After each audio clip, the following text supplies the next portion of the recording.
I'm Mariusz Bargielski, and today we have guest straight from France, Laura Prévost. She's actress. We will be talking about her career, about her illness that she got from the injury when she was 19, and how this injury actually changed completely her life and her career.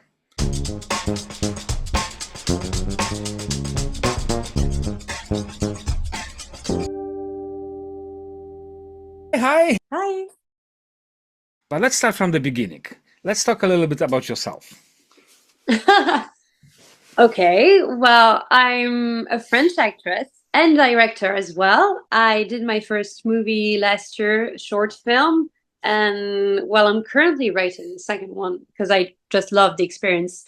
I've always loved movies. I've always wanted to be an actress as far as I can remember. So after doing studies in communication, and like you said at the beginning of the studies, like I had this accident. So it kind of changed everything in my life, basically, and the way I saw things. Yeah, it was a big change. So after all this, I still managed to like get to my dream, and that's what I'm doing now. And I'm very happy. And you are very successful, and you visit New York City.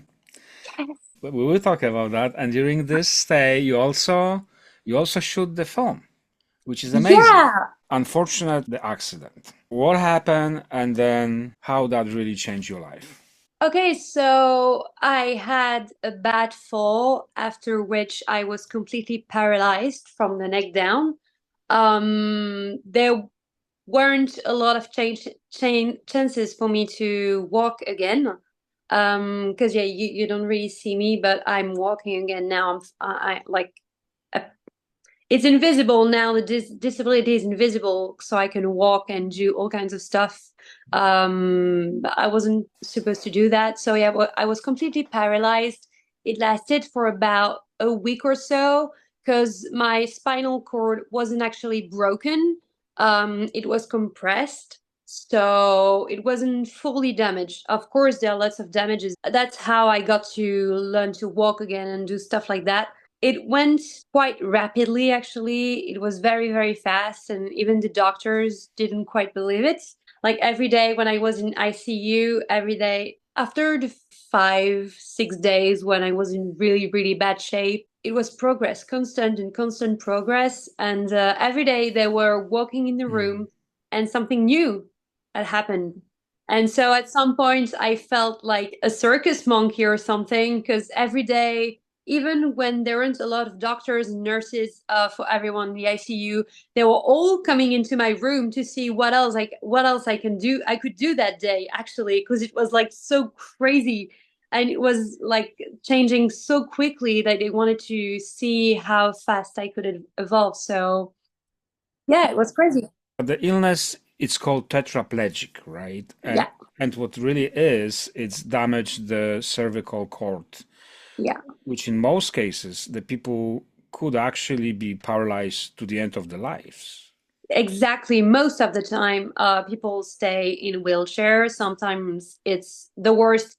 Well, I don't like saying the word worst, but in some cases, it's an electrical wheelchair because you really like paralyzed the arms and everything. And sometimes it's a manual wheelchair, but still, most of the time, people end up in a wheelchair. Yeah, and they stay in the wheelchair. You know.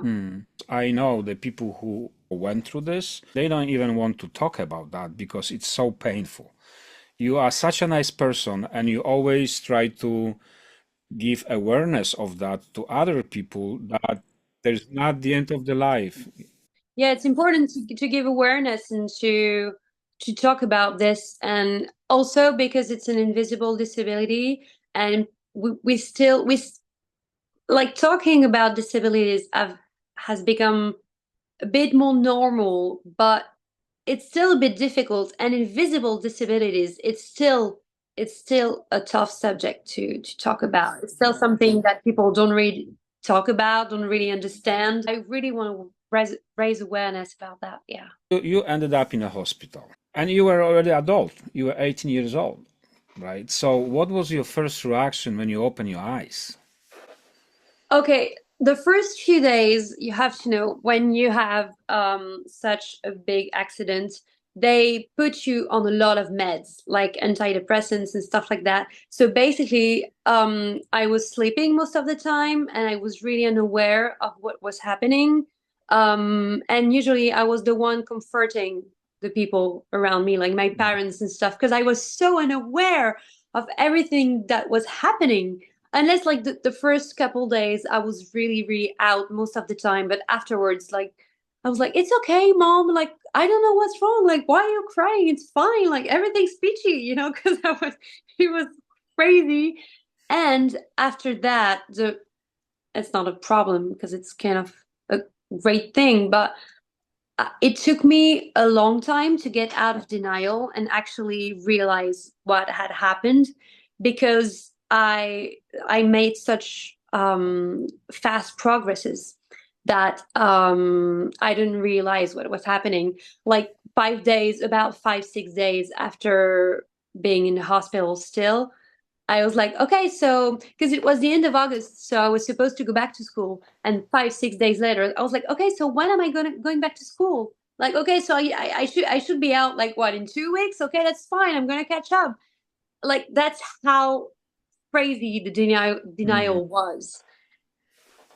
So yeah, it was definitely not the worst part. For me at least. The worst part actually came later, when you realize it is worse than you thought. It's not like you stay another week in the hospital, then a few days to just rehab or put together everything you have mentally, physically, and then I can go and see my friends. Okay, to be completely honest, it took several years to get out of denial because like I was supposed to be in ICU for about 1 to 2 months and I stayed there for 20 days actually. And then I was supposed to be in rehab for like 1 to 2 years and it took me 6 months to tell you how fast everything Mhm. was. It was crazy. So for me, one patient actually explained my mom that I didn't get enough time to process everything. And since everything was fine, like I was walking again at some point, today I try to make people understand that okay, it's not because you don't see something that it's not there. But back then, I was the one getting caught up in this. I was like, okay, I'm walking again, everything's fine. Okay, I'm gonna go back to my life. Mm. And it took several years to actually realize that it was not fine.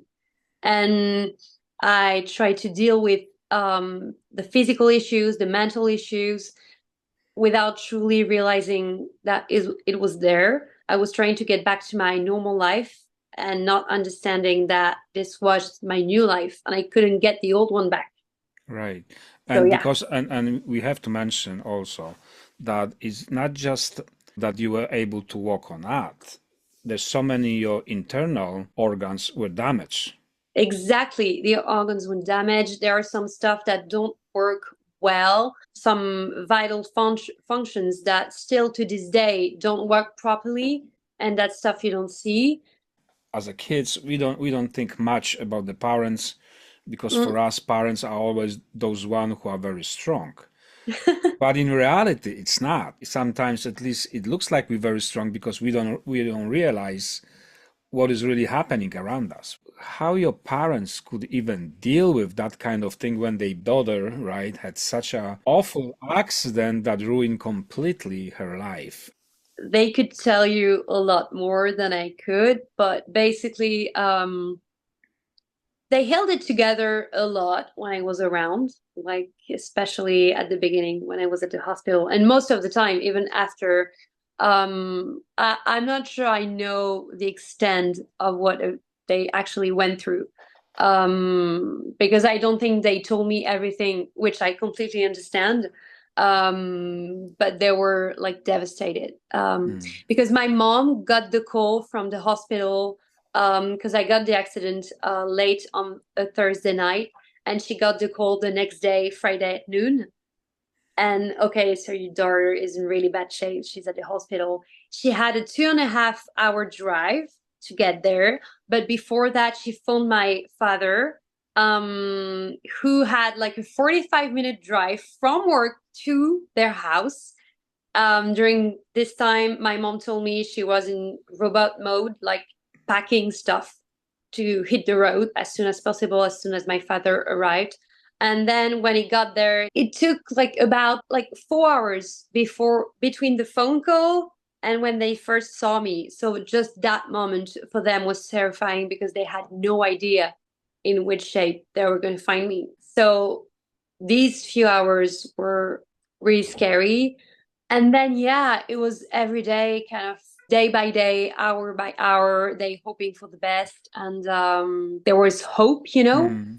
but there were like, I was always seeing like how great everything was because I kept making progresses. But for them, it was very different. They were kind of, they were starting to plan my life in a wheelchair, like maybe breaking a wall in the house so that I can have room downstairs and stuff like that. They really thought of a whole different thing. And yeah, in the weeks and months to come, it got a little better. So it was after that it became more complicated because we're on two different levels. Like I said, I was just thinking about getting my life back and pretending that everything was normal, and they were really trying to like hit me with reality, like, you, this is not normal, this is not like before, you have to be very careful. So we fought a lot at that time. So you were in school, so obviously you have a lot of friends. So how they cope with this? To be honest, I have some memory loss, so I don't Mm. remember everything, but they were,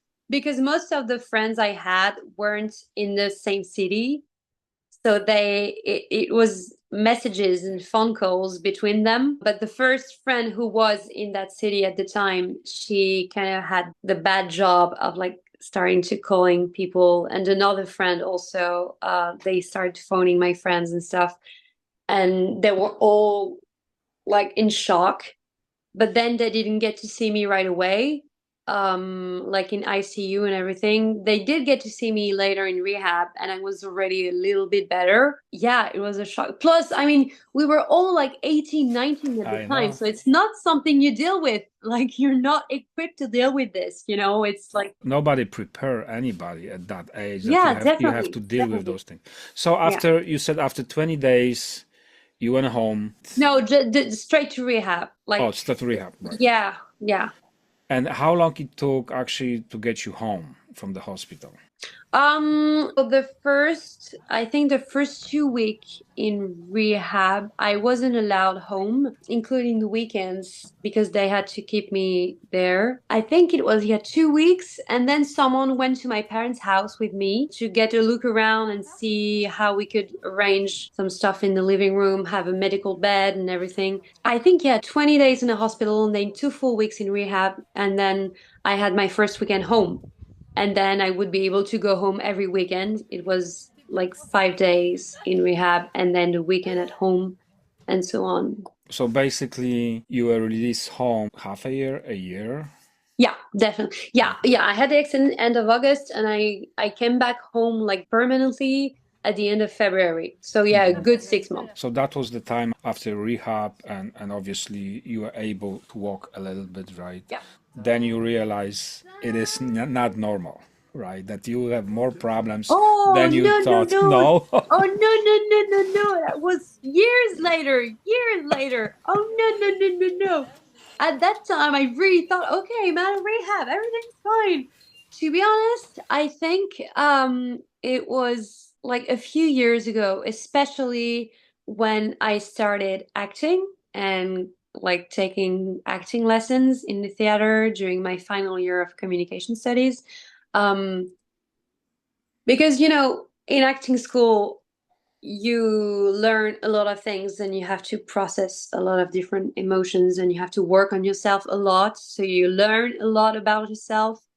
And I think that kind of shook things up inside. And that's when it triggered something, actually. Mm. But it was, yeah, at least yeah, 5 years, 4 or 5 years later.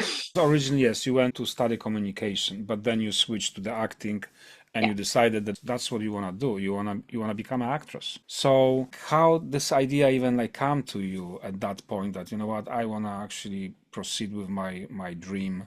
Mm. I've always wanted to be an actress ever since I was a kid. And until I realized I watched a making of Harry Potter and realized that there were actually people doing this for a living, Mm. bringing like this magic to life. And that was like, okay, that's what I want to do.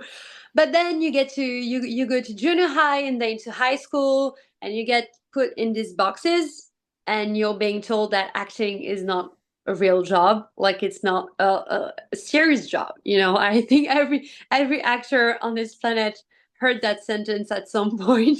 And especially in Europe, it's a little bit even tougher Oh because, yes. like somebody very nicely said, in US, the actors going for the biggest stuff. In Europe, you don't have that many projects either for TV or films. No.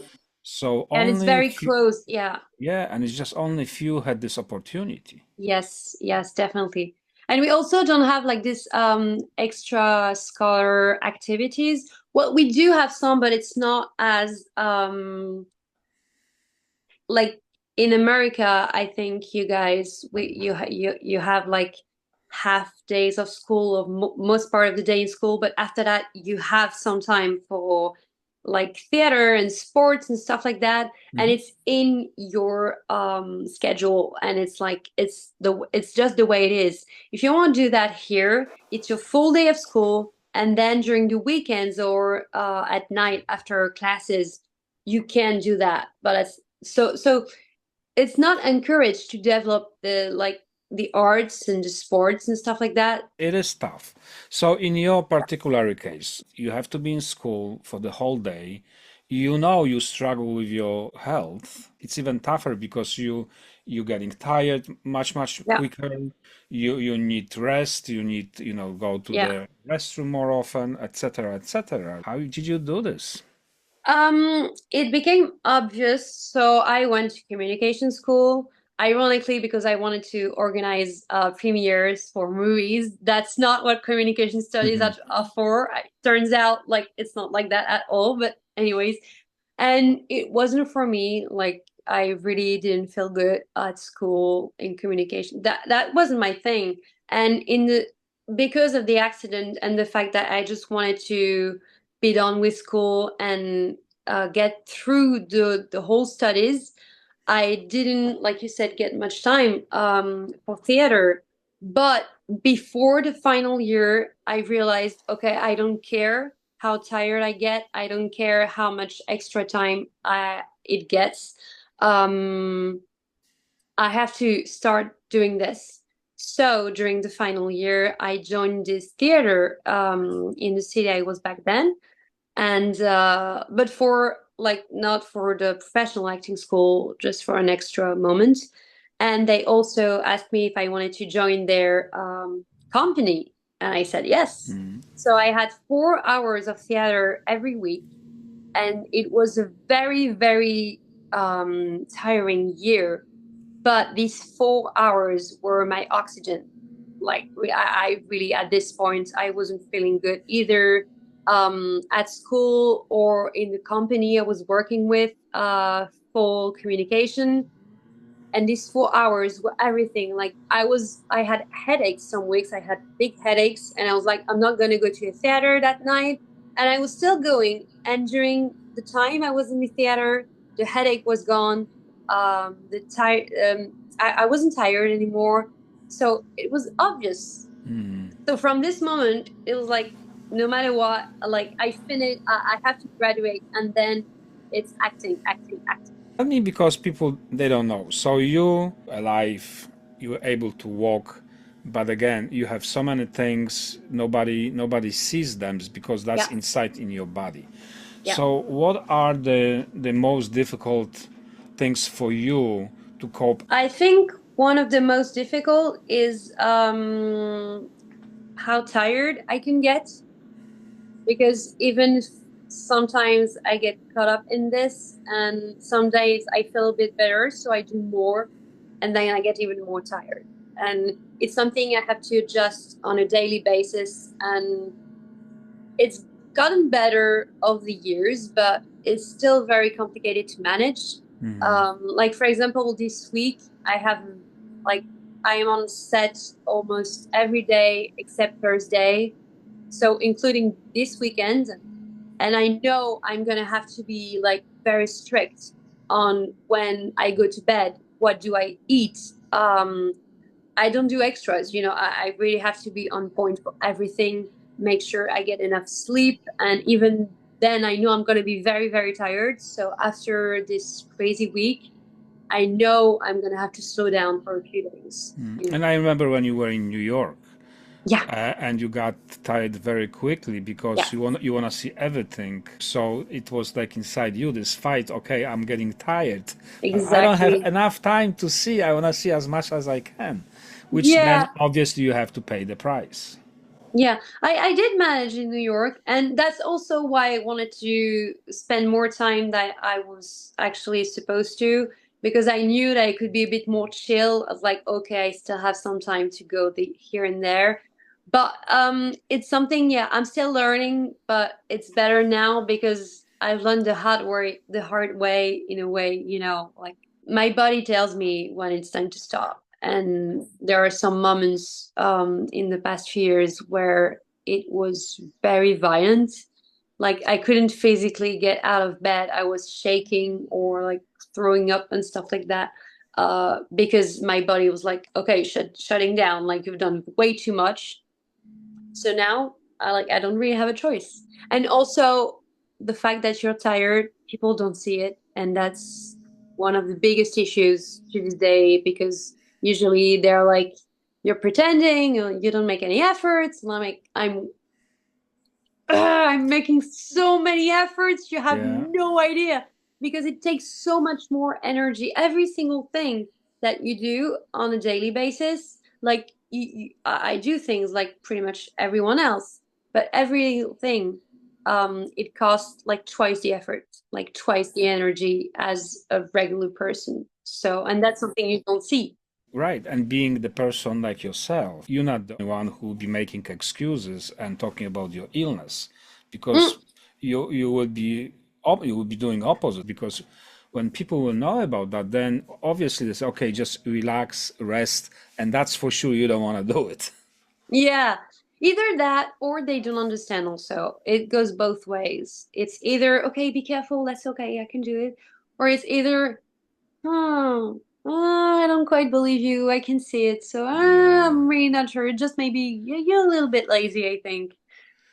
Well, I have to tell you from the beginning when we met first time, and I'm pretty sure you have so many people around you thinking the same thing. You, with your energy, you just show people that impossible actually become possible.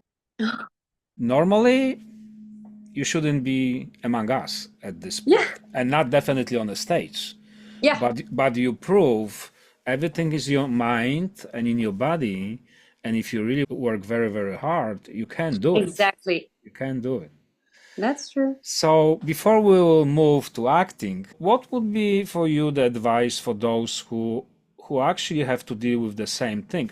Not necessarily maybe in the acting world, Hmm. but even those young people that went through the different accidents like yours or in a car accident or whatever it is, and they end up in a wheelchair, or they were more lucky like yourself that they were able to actually walk again. Hmm.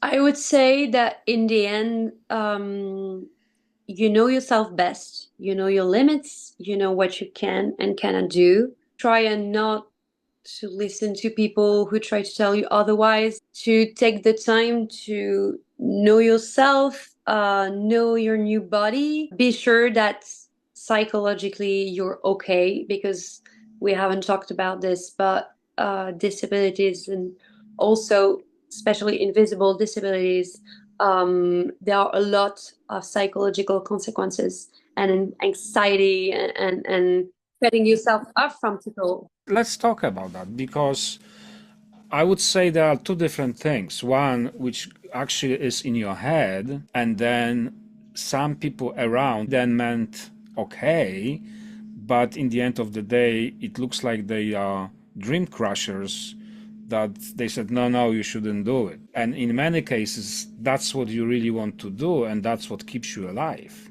Exactly.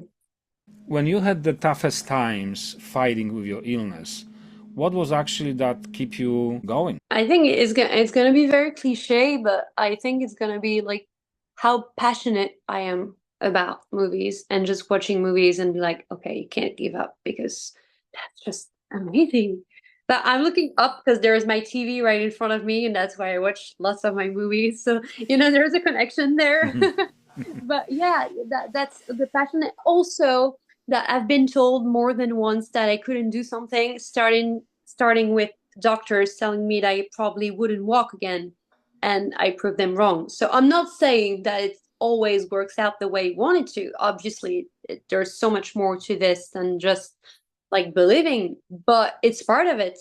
I don't believe people who tell me that it cannot be done. And even like the small things, like something's not working in the kitchen and one of my roommates is going to tell me that, I'm going to have to try by myself to make sure it doesn't work or make sure it can be done. It's gone really far. It's gone very far, but it does work sometime. And yeah, I think that's just how I'm built now. I guess that's just, I'm not going to take no for an answer. That's easy to say, but that's really what's going on in my mind, actually. And obviously, you are already much, much tougher person than regular your teammates because you have to go through something to really Mm, understand what's going on again with your body, with your mind. yeah, Let's talk a little bit about those mental issues because yes, yeah, it's not just a physicality, not about your exactly. organs. Some of them they rebuild, some of them they not. So what was in your head? What's I know depression after you fight and you cannot achieve something, and how the young person like yourself supposed to deal with everything at the same time. There's been a lot of anxiety. I still have to deal with anxiety on a daily basis. And COVID definitely didn't help because with COVID, I discovered this perfect little bubble where you don't have to leave your house. Right. You actually have to stay at home. And it really built this whole small world around me, safe, cozy world that I didn't want to leave. And that's also part of what got me out of denial, also, um, because I didn't have everyone's judgment around at this time.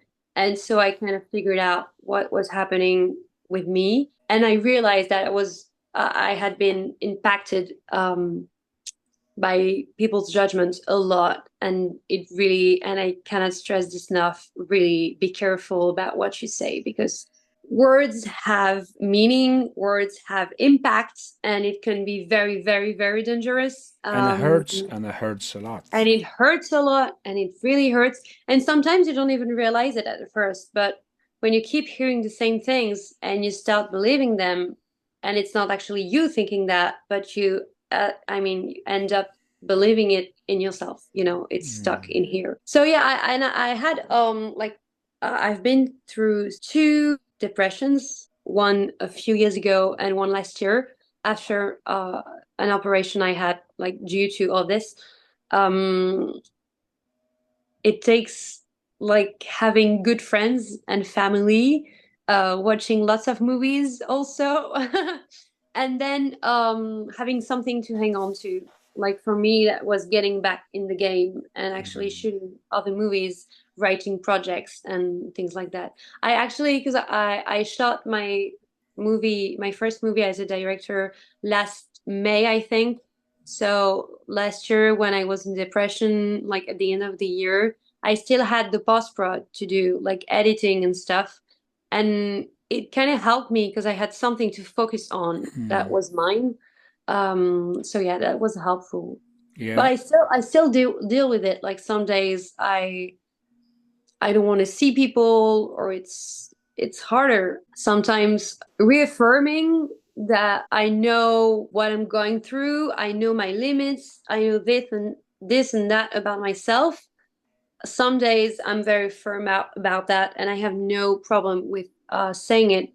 And other days I'm gonna be like, yeah, okay, I don't want to deal with this today. Just think what you think, but it really hurts. Yeah, listen, and that's understandable. On the previous episodes, we talk about the voiceover actors, about even Yeah. regular actors who have possibility, put themselves on a tape instead of going in person.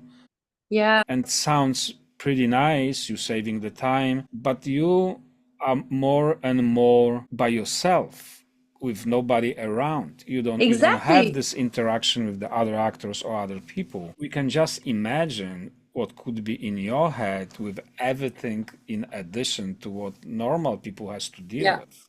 yeah. Laura, I'm pretty sure not just for me, but for so many people, you're such a brave person, like full of energy. And yes, of course, we don't know most of the times what's going on in your head because you always had the smile on the face. Either you're pretending or not, you're doing great job. I'm not pretending right now, just to No, be clear. no, I'm I very happy know. to be No, here. I know. So let's talk about the acting actually and Yes. directing because it was your debut in actually your dream city in New York, right? You came here, you shot the movie, you directed, and yes, what will be That next? was another one. I didn't direct that one, but it was my first movie acting in New York. Let's talk about the next few months or maybe a year. The plan is that okay, well, obviously keep shooting movies, but also like in France, it's really hard to get into paid professional movies, make more contacts and meet more people to finally get into that, but also to be a part of more international projects, obviously, because that's something I've always wanted, not just to be in French movies, but international movies like English movies, American movies, be a part of the worldwide industry. That's what I really enjoyed when shooting the short film in New York, because we were not everyone was from New York. Like the director was from Peru, for example, and there were people coming from all over. And it's so great to have an international crew, cast and crew, because there are people with different cultures and different mindsets, and it's so much more interesting. That's what acting is all about. Also, meeting people from all over the world with different stories to tell, to share. That's really something I love. So I really hope it will happen in the months to come.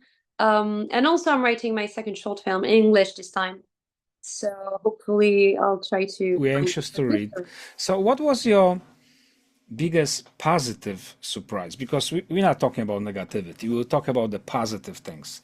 So, Yes. what was the thing in New York that surprised you completely? Okay, I don't know because to be honest, I really thought at some point I would be like, oh my God, this is amazing. I'm in New York.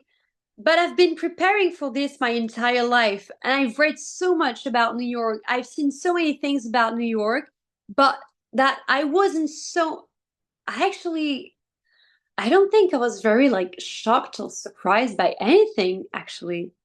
I just was happy to be there and it felt And so fall in love? natural. Yeah, and it felt so natural. Like from the moment I got my apartment, I was walking down the streets every day and I was doing regular stuff like visiting the city, going to museums. I had like professional meetings. I had a shoot just like I do in Paris, except I was in New York, and it felt so natural. It felt so good. I so many times I forgot I had to go back home at some point. I was like, I don't have a ticket back. Like, I'm gonna stay here. It's fine. So it's really so natural. It's surreal, really. We know, like in France, like in the whole Europe, it's definitely less projects compared to New York, to LA.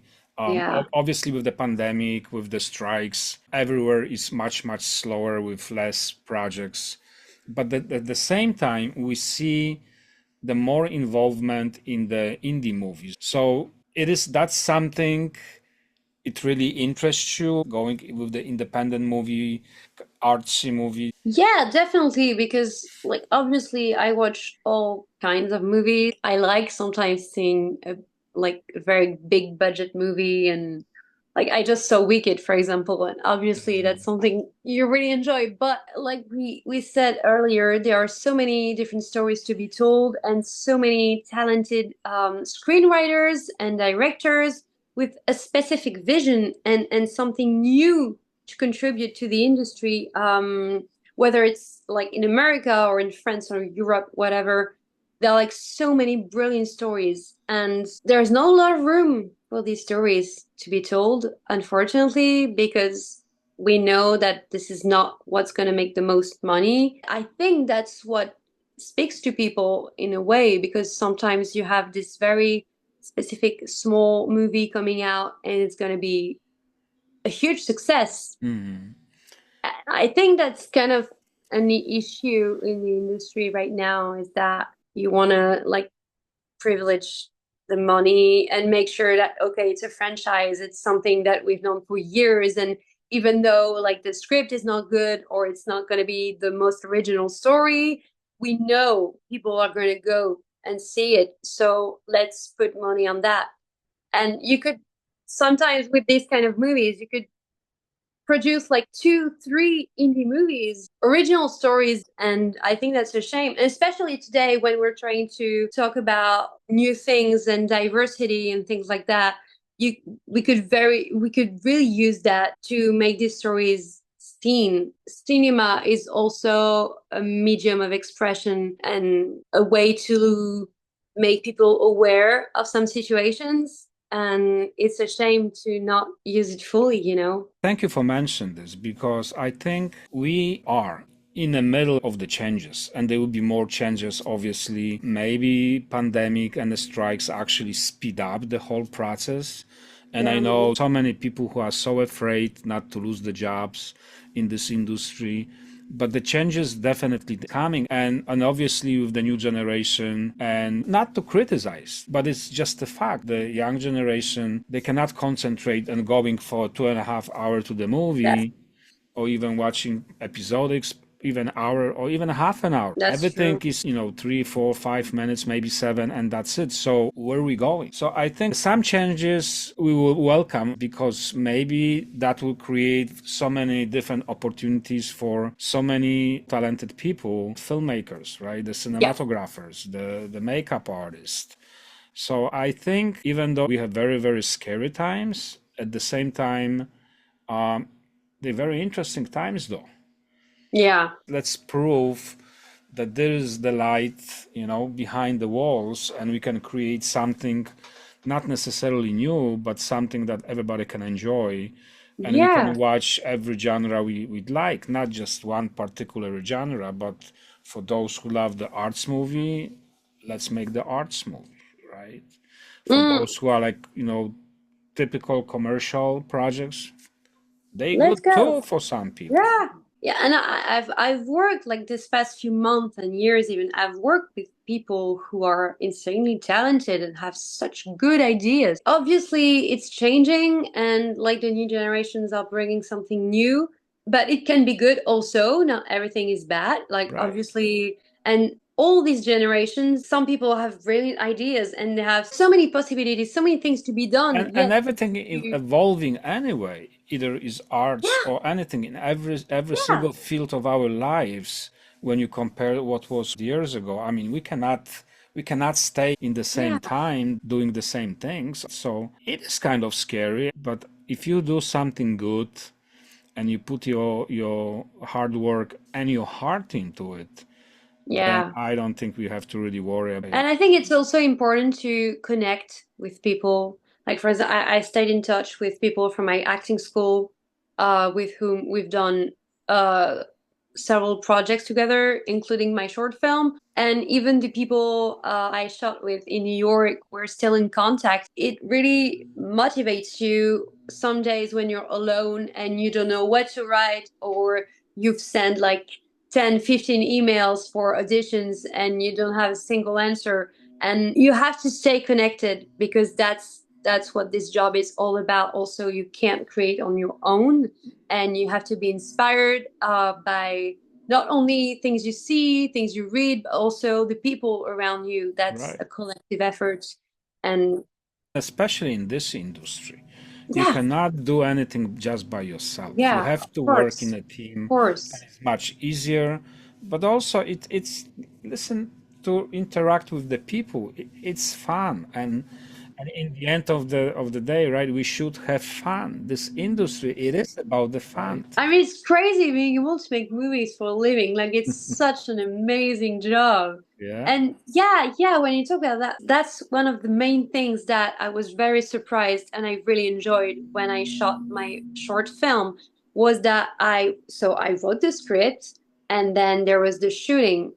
And it was magical because I also did like I sketched every shot. Like I really wanted to be fully prepared for the shooting so that my cameraman and everyone involved see exactly what was going on in my head. Like everything was sketched and everything. And so from that point, sometimes they would propose a different shot or extend my idea to another thing and stuff like that. And it was amazing because it was coming from my head, but then when you put it on the table and you've got everyone like proposing different things and it becomes this much bigger thing, and it's amazing. It was actually amazing how everyone contributed to this project, and that I really really really loved it. It was really amazing, and it was a team effort in the end, you know. I mean, it comes from one person, but it wouldn't have been the same if it would have been just me, you know. It was really a collective effort, and